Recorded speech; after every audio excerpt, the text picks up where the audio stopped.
समाधान नहीं होगा।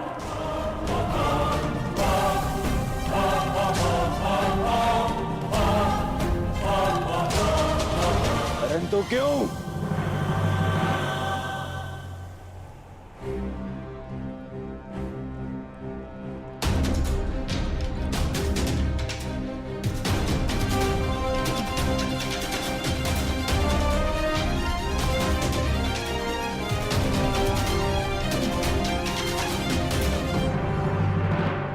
क्योंकि मैं एक सूत पुत्र से विवाह नहीं करूंगी।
मनुष्य का जन्म महत्वपूर्ण नहीं, यदि कुछ महत्वपूर्ण है तो उसके कर्म। कर्म शब्दों से अधिक श्रेष्ठ माध्यम है मनुष्य और उसकी योग्यता के परिचय का।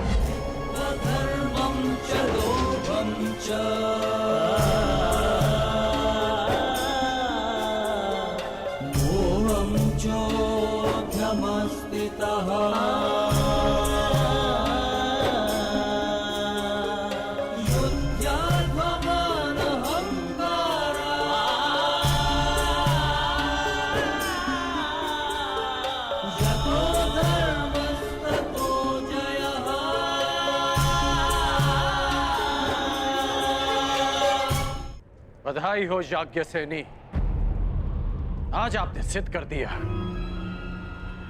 कि कभी कभी शब्द कर्म से अधिक श्रेष्ठ माध्यम होते हैं।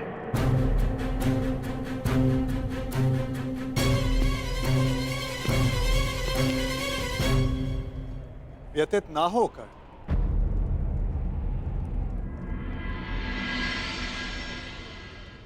ये निर्णय स्वयंवरा का है और इस सभा में उपस्थित सभी को इस निर्णय का सम्मान करना चाहिए।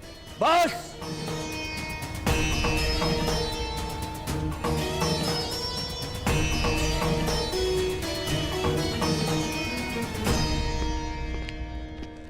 बस पांचाल नरेश, बस! ये कैसा खेल है? आप अपनी पुत्री का विवाह करवाना चाहते भी थे या नहीं?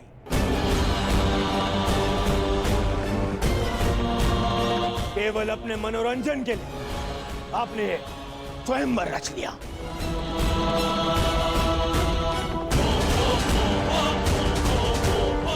आपने आर्यव्रत के बड़े बड़े शूरवीरों को यहां आमंत्रित किया। किसी को ज्ञात भी नहीं था कि परीक्षण में होने क्या वाला है।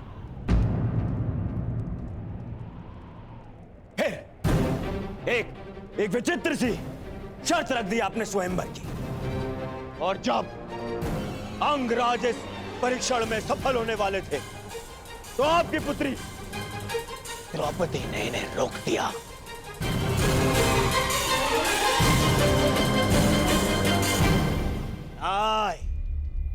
ये स्वयंवर नहीं है, छल है, छल। युवराज दुर्योधन, ये स्वयंवर पांचाली के विवाह के लिए रचा गया है हस्तिनापुर युवराज दुर्योधन। और स्वयंवर स्पर्धा नहीं होती, स्वयंवरा को अधिकार है अपने वर के चयन करने का, जिसका द्रौपदी ने प्रयोग किया।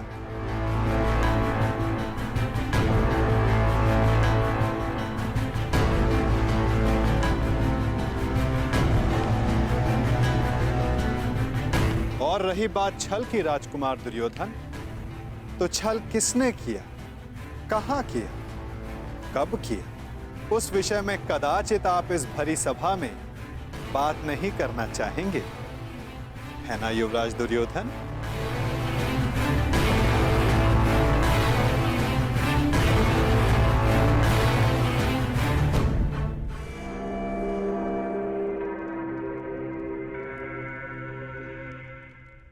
सम्राट!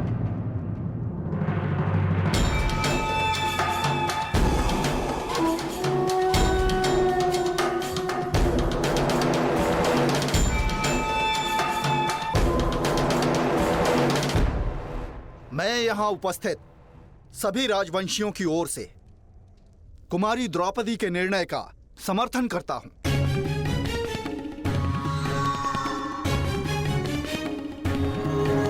मुझे तो युवराज दुर्योधन की सोच पे आश्चर्य हो रहा है। राजकुल से होकर भी ये उन्होंने सोच कैसे लिया कि पांचाल नरेश अपनी पुत्री का विवाह एक सूत पुत्र से करेंगे? सावधान मत नरेश। सावधान तो आपको रहना था। आप कर्ण को इस सभा में लाने की भूल कैसे कर बैठे? जाइए अंगराज कर्ण, जाइए, जाके अपने अश्वों की राज संभालें। यह क्षत्रियों का स्वयंवर है, जाइए।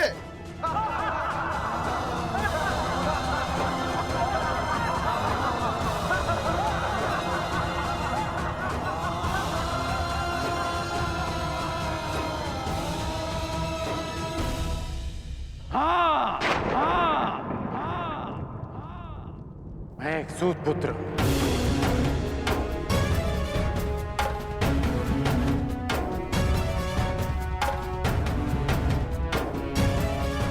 और मुझे गर्व है कि स्वयं को क्षत्रिय समझने का अभिमान करने वाले महारथियों का मार्गदर्शन एक सूत ही करता है।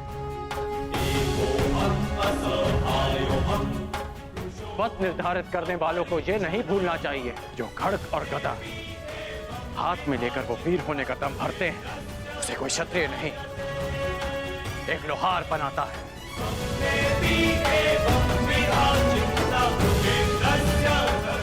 जो अन्न वो खाते हैं उसे किसान उपजाता है।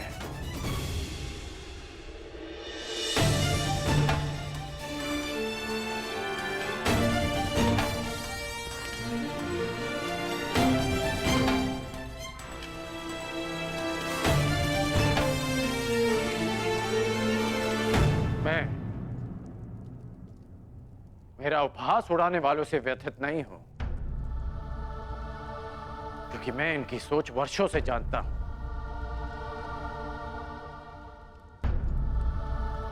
मैं आपसे निराश हूं, क्योंकि मुझे लगा कि आपकी सोच इनसे भिन्न है।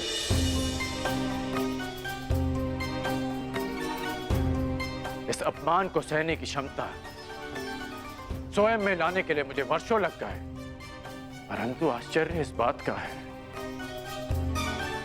कि एक सूत का अपमान करना, उससे घृणा करना, कुछ दिन पहले जन्मी पांचाली इतना शीघ्र सीख गए? कैसे?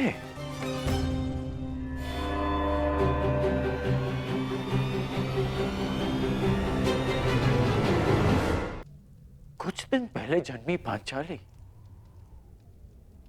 इतना शीघ्र सीख गए? कैसे?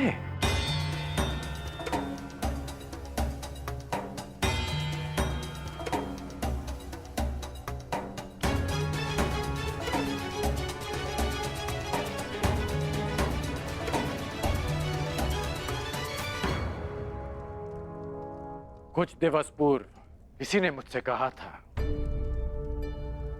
कि हर कर्म अपना परिणाम साथ लेकर चलता है।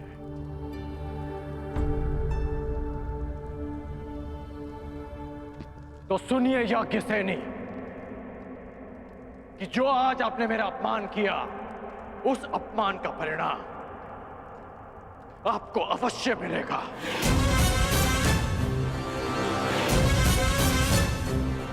इस कर्म का फल आप अवश्य भोगेंगे।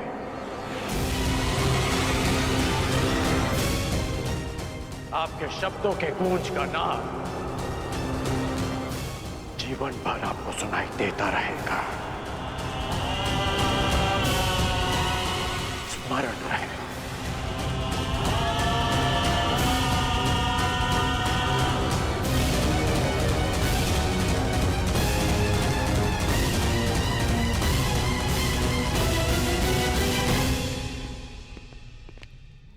क्षत्रिय वीरों की सूची पूर्ण हुई पांचाल नरेश।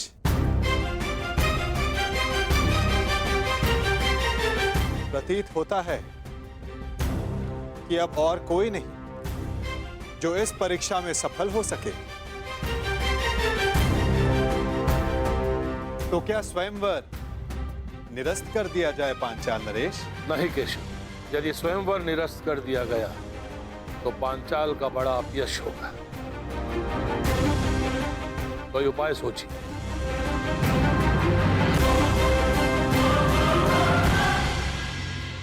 शांत हो जाओ मेरे होने वाले सम्राट। देखो कर्ण, इस स्थिति में केवल एक ही उपाय है।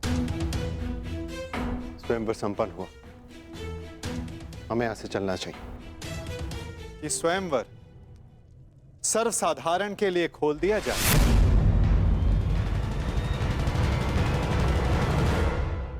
किसी को भी लक्ष्य भेद करने का अधिकार और अवसर दिया जाए।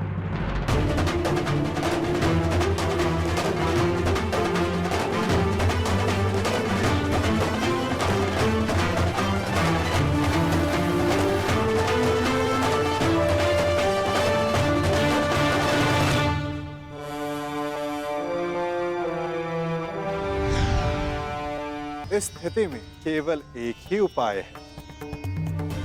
स्वयंवर संपन्न हुआ, हमें यहां से चलना चाहिए। कि स्वयंवर सर्वसाधारण के लिए खोल दिया जाए।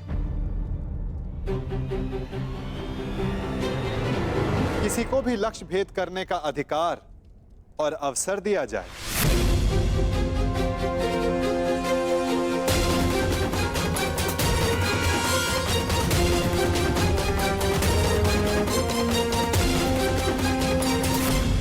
लो मेरे होने वाले सम्राट, अब स्वयंवर तो सबके लिए खुल गया है। जब कोई कुछ कर ही नहीं पाएगा तो कर्ण को अवश्य अवसर मिलेगा। हमें यहाँ रुकना चाहिए। नहीं मामा श्री, यदि अब हम पांचाल में रुके तो केवल एक ही कारण होगा, और वो युद्ध है। अन्यथा नहीं। चलिए यहां से।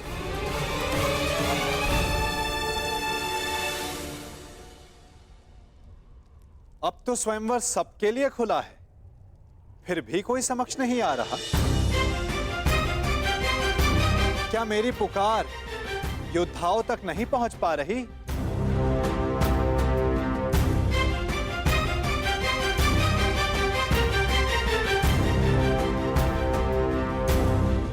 छिपे हुए योद्धाओं, अपने मन से प्रश्न करो कि क्या अधिक महत्वपूर्ण है, अज्ञात में रहकर अपना परिचय छिपाना,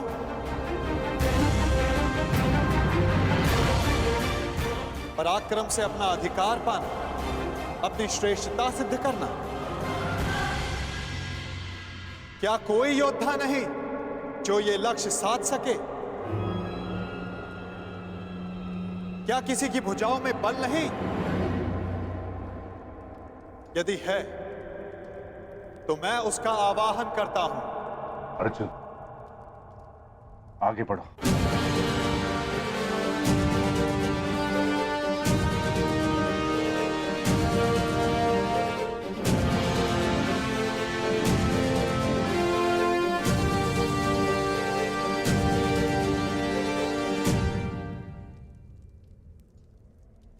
ये लक्ष्य मैं साधूंगा।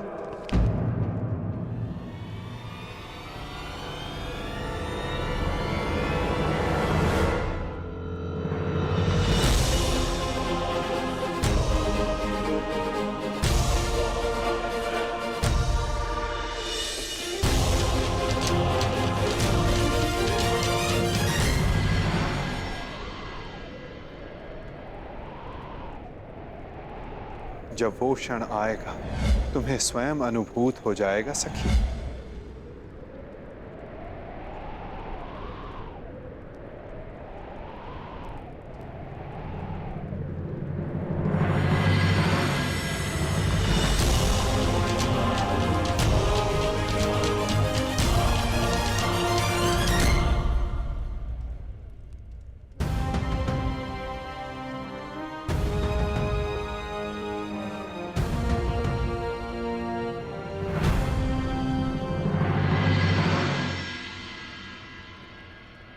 पहले एक सूत पुत्र आया और अब ब्राह्मण। सत्य कहा था देवकी नंदन ने, ये स्वयंवर तो अविस्मरणीय रहेगा।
पांचाल नरेश, लक्ष्य संधान की अनुमति चाहूंगा। ब्राह्मण देवता, आप भूलवश यहाँ आ गए हैं। यज्ञशाला दूसरी ओर है और भिक्षादान द्वार पर हो रहा है। जाइए। सुना है ब्राह्मणों के श्राप में बड़ी शक्ति होती है। ऐसा ना हो कहीं इस मीन को श्राप देकर नीचे गिरा दें।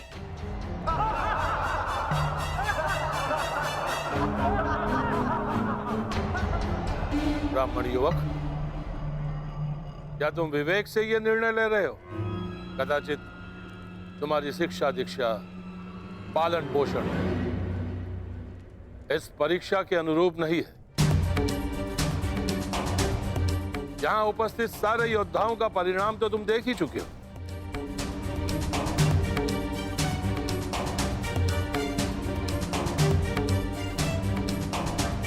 मैं आपके विचारों से सहमत हूं पांचाल नरेश,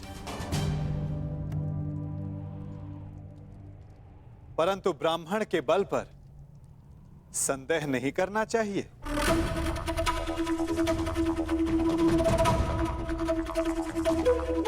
मानसिक दृष्टा शारीरिक बल से अधिक प्रभावी होती है।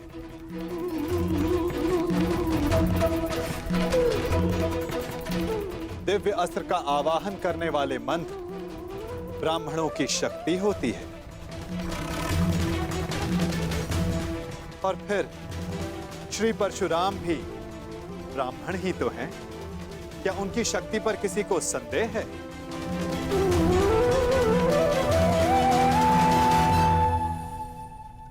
वासुदेव,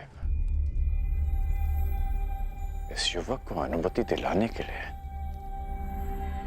इतना बल क्यों दे रहे हैं? छोड़ो ना मित्र, जितना अपमान सहना था सह लिया। अब यहाँ रुकने का कोई अर्थ नहीं। चलो यहाँ से। रुको, मैं ये देखना चाहता हूं कि यहाँ क्या होने जा रहा है। और जैसा कि मैंने पहले भी कहा पांचाल नरेश, ये स्वयंवर है। अंतिम निर्णय द्रौपदी का होगा।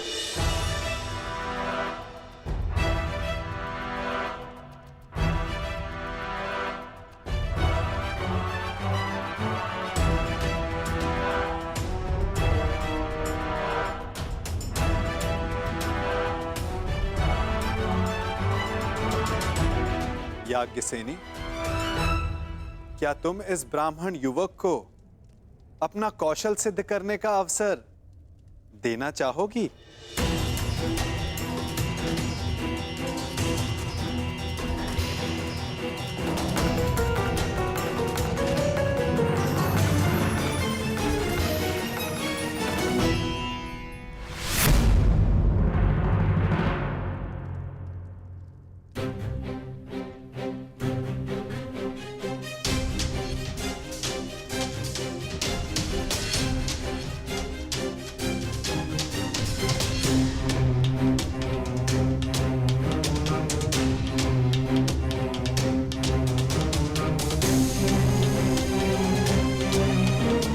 ब्राह्मण युवक, तुम्हें अनुमति है।